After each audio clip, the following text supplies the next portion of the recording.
ఈరోజు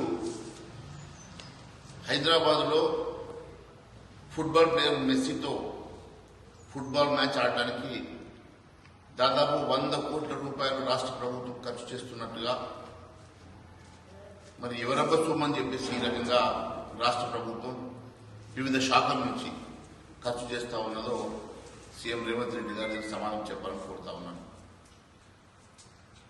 మరి మీడియా కథనాల ప్రకారం మాకున్నటువంటి సమాచారం ప్రకారం ఈరోజు సీఎం ఫుట్బాల్ సరదా తీర్చుకోవడం కోసం దాదాపు 100 కోట్ల రూపాయలు ఖర్చు చేసి ముఖ్యంగా సీఎం రేవంత్ రెడ్డి టీం పేరే సింగరేణి RR9 టీంగా మార్చుకున్నారు. ఈరోజు సింగరేణి కాలనీస్ లో కనీస వసతులు లేక ఇబ్బందులు పడతా ఉంటే ఈరోజు అక్కడ ఉన్నటువంటి ఎంప్లాయీస్ కి రిటైర్డ్ ఎంప్లాయీస్ కి కనీసం మందులు లేవని చెప్పేసి వాళ్ళు బాధపడతా ఉన్నారు. బీపీ షుగర్ టాబ్లెట్స్ కూడా బేసిక్ ఇమ్యూనిటీస్ కూడా లేవని వాళ్ళు బాధపడతా ఉన్నారు. అక్కడ సూపర్ స్పెషాలిటీ హాస్పిటల్ కట్టిస్తామని చెప్పి మోసం చేసిన ఈ ప్రభుత్వం కనీసం సూపర్ హాస్పిటల్ ఇప్పటివరకు పునాది కూడా అక్కడ మొదలు పెట్టలేదు. అక్కడ ఉన్నటువంటి డ్రింకింగ్ వాటర్ దారుణంగా అక్కడ ఉన్నటువంటి ప్రజల కోసం ఎంప్లాయీస్ కోసం తాగునీటి సమస్య కూడా పరిష్కారం చేయలేకపోతున్నారు. వేల కోట్ల రూపాయలు లక్షల కోట్ల రూపాయలు అని చెప్పుకునేటువంటి సింగరేణిలో ఈరోజు సింగరేణి కార్మికులు కనీస వసతులు లేక హాస్పిటల్ లేక స్కూళ్లు లేక కాలేజీలు లేక ఇంజనీరింగ్ కాలేజీలు లేక పాలిటెక్నిక్ కాలేజీ మైనింగ్ కాలేజీలు లేక అక్కడ ఉన్నటువంటి వారి పిల్లల కోసం కనీస సౌకర్యాలు వారు ఉండేటువంటి ఇళ్లు కూడా దాదాపు 40 సంవత్సరాలు 50 సంవత్సరాల క్రితం డిలామినేట్ కండిషన్ కూలిపోయే స్థితిలో ఉన్నాయి. వాటి కనీస రిపేర్ చేసుకోవడానికి కూడా నిధులు కేటాయించడానికి చేతులు రాని ప్రభుత్వం ఈ రోజు 5 నిమిషాలు మెస్సీ అనేవాడు వచ్చి ఇక్కడ 5 నిమిషాలు ఫుట్బాల్ ఆడడానికి దాదాపు 100 కోట్ల రూపాయలు ఖర్చు చేస్తా ఉన్నాం. ఎవడమ్మ సొమ్మని చెప్పి రేవంత్ రెడ్డికి ఫుట్బాల్ మీద షోక్ ఉంటే ఆయన ఫ్యాంటసీ కోసం ఈరోజు 100 కోట్ల రూపాయలు ఈరోజు ప్రజాధనాన్ని దుర్వినియోగం చేయడం సిగ్గుచేటని తెలియజేస్తా ఉన్నాను. ఈరోజు స్టేడియం లేకుంటే క్రికెట్ స్టేడియంని ఉప్పల్ క్రికెట్ స్టేడియంని ఈరోజు ఫుట్బాల్ స్టేడియంగా మార్చి మళ్లీ దాన్ని అక్కడ ఉన్నటువంటి మొత్తం క్రికెట్ పిచ్లన్నీ నాశనం అయిపోతే మళ్లీ వాటిని నిర్మాణం చేయడానికి కోసం రిపేర్ల కోసం కోట్ల రూపాయలు ఖర్చు పెడుతున్నారు. ఎవడబ్బ సొమ్మిది 5 నిమిషాలు మెస్సీ తోటి ఫుట్బాల్ ఆడడానికి రేవంత్ రెడ్డి మరిచెన్నారెడ్డి ఏరియా లోపల MRC కాంప్లెక్స్ లోపల ఒక ఫుట్బాల్ కోర్టు నిర్మాణం చేయడానికి దాదాపు 5 కోట్లు ఖర్చు అయినట్టుగా చెప్తా ఉన్నారు. మరి ఇవన్నీ ప్రజాధనం కాదా? ఈరోజు రాష్ట్రం అనేక అప్పులలో ఉండి ఈరోజు మీరు 100 కోట్లు ఖర్చు పెట్టి ఫుట్బాల్ ఆడిస్తే రాష్ట్ర ప్రజలకు ఏం ఉపయోగం అని చెప్పి అడుగుతా ఉన్నాను. కనీసం రాష్ట్ర ప్రజల కోసం ఉపయోగపడేటువంటి కార్యక్రమం చేయలేని, ఇచ్చిన మాట నెరవేర్చలేని, ఇచ్చిన హామీలు కూడా నెరవేర్చలేనటువంటి రేవంత్ రెడ్డి గారు ఈరోజు నీ సరదా కోసం నీ ఫ్యాంటసీ కోసం ఈరోజు ప్రజాధనాన్ని 100 కోట్ల రూపాయలు ఖర్చు పెట్టి మీరు చేస్తున్నటువంటి కార్యక్రమం దీనివల్ల ఎవరికి లాభం, ఈ రాష్ట్రానికి ఏం ప్రయోజనం చేకూరుతుందో దయచేసి చెప్పాల్సిందిగా కోరుతా ఉన్నాం.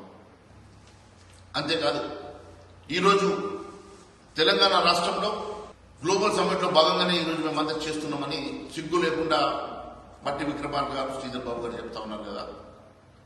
అసలు అది 8-9 తారీఖులో అది జరిగితే దాని తర్వాత 4 రోజుల తర్వాత 13వ తారీఖు జరిగేటువంటి ఈ కార్యక్రమానికి సంబంధం ఉందని అడుగుతా ఉన్నాను.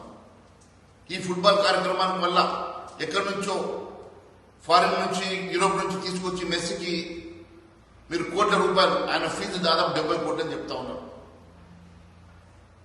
ఆయన తీసుకొచ్చి 5 నిమిషాలను ఆడేదానికి ఈ రాష్ట్ర ప్రభుత్వం ఎందుకు భరించాలి అని అడుగుతా ఉన్నాను. మరి దానికి దాదాపుగా వీక్షించడానికి వచ్చే టికెట్ 10,000 నుంచి 30,000 రూపాయలు నిర్ణయించారు.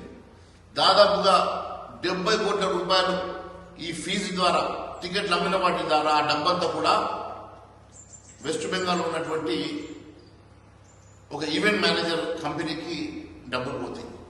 1 రూపాయి కూడా రాష్ట్ర ప్రభుత్వానికి రాదు. టీషర్ట్ల మీద ఆయనతో ఫోటో దిగిన దానికి ఆటోగ్రాఫ్ ఇవ్వడానికి దాదాపు 10 లక్షల రూపాయలు మీరు ఛార్జ్ చేస్తూ ఉన్నారు.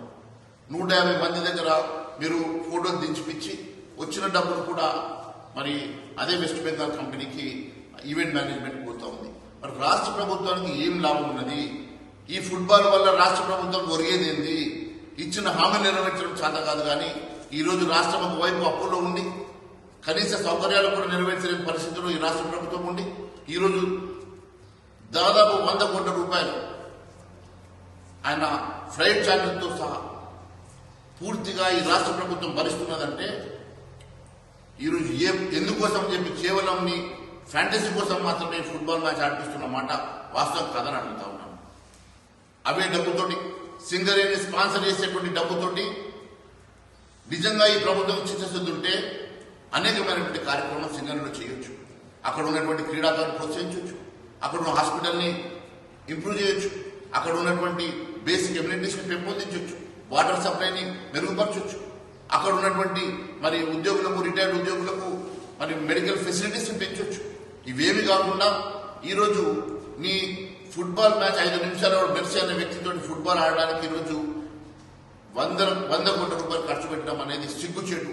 నేను అడుగుతా ఉన్నాను ముఖ్యమంత్రి రేవంత్ రెడ్డి గారిని, ఉప్పల్ స్టేడియంలో ఈ ఫుట్బాల్ మ్యాచ్ ఆడడానికి తెలంగాణ రాష్ట్ర ప్రభుత్వం ఎంత ఖర్చు చేస్తా ఉంది, ఏ శాఖల ద్వారా ఎంత ఖర్చు చేస్తా ఉన్నదో మరి దీని పూర్తి వివరాలు రేవంత్ రెడ్డి గారు స్పష్టత ఇవ్వాలని చెప్పి కోరుతా ఉన్నాను. మరి ఈరోజు దేశంలోనే 10 ముఖ్యమైనటువంటి క్రికెట్ స్టేడియంలో ఒకటైనటువంటి ఉప్పల్ స్టేడియం ఈరోజు ఫుట్బాల్ స్టేడియంగా మార్చడానికి ఎంత ఖర్చు అవుతా ఉంది. మరి ఆ పిచ్చులని నాశనం అయిపోయిన తర్వాత మళ్ళీ క్రికెట్ గ్రౌండ్ గా మార్చడానికి మళ్ళీ ఎంత ఖర్చు అవుతుంది, ఇదంతా దుబారా కాదా? మరి ఇప్పటి వరకు ఈ మెస్సీ కోసం 100 కోట్ల రూపాయల వరకు ఖర్చు చేసి మరి ఈరోజు ఈ రాష్ట్ర ప్రభుత్వం ఏం సాధిస్తా ఉన్నదో కానీ ఇది ఆర్థిక నేరం కాదని అడుగుతా ఉన్నాను. ముప్పాటికి ఇది ఆర్థిక నేరమే అని చెప్పి నేను తెలియజేస్తా ఉన్నాను. అంతేకాదు గతంలో కూడా బీఆర్ఎస్ ప్రభుత్వం ఈ మాదిరిగానే ఈ రేసింగ్ అని చెప్పి మరి దుబారా చేసిందని చెప్పేటువంటి రేవంత్ రెడ్డి గారు ఇది కూడా ముమ్మాటికి అలాంటిదే కాదని చెప్పి నేను అడుగుతా ఉన్నాను. సింగరేణి కార్మికుల కోసం, రిటైర్డ్ ఉద్యోగుల కోసం కనీస సౌకర్యాలు కూడా కల్పించలేని సింగరేణి ఈరోజు ఎవరి ఒత్తిడి వల్ల కోట్ల రూపాయలతో మెస్సీ ప్రోగ్రామ్ కి స్పాన్సర్ చేసి సీఎం రేవంత్ రెడ్డి పేరు మీద ఒక టీం కోసం స్పాన్సర్ చేస్తున్నటువంటి సింగరేణి కాలరీస్ వెంటనే ఆ మేనేజ్మెంట్ ఇది విత్డ్రా చేసుకోవాలి. ఖచ్చితంగా ఎవరి ఒత్తిడి వల్ల మరి ఈ కార్యక్రమం చేపడతా ఉన్నారో దానికి నిరసనగా రేపు ఉదయం 11 గంటలకు భారతీయ జనతా పార్టీ తరఫున సింగరేణి మేనేజ్మెంట్ కి వ్యతిరేకంగా సింగరేణి ఆఫీస్ హైదరాబాద్ రెడిల్స్ లో ఖచ్చితంగా రేపు 11 గంటలకు భారతీయ జనతా పార్టీ పక్షాన్ని మేము మహాధర్నా చేయబోతున్నామని తెలియజేస్తాము.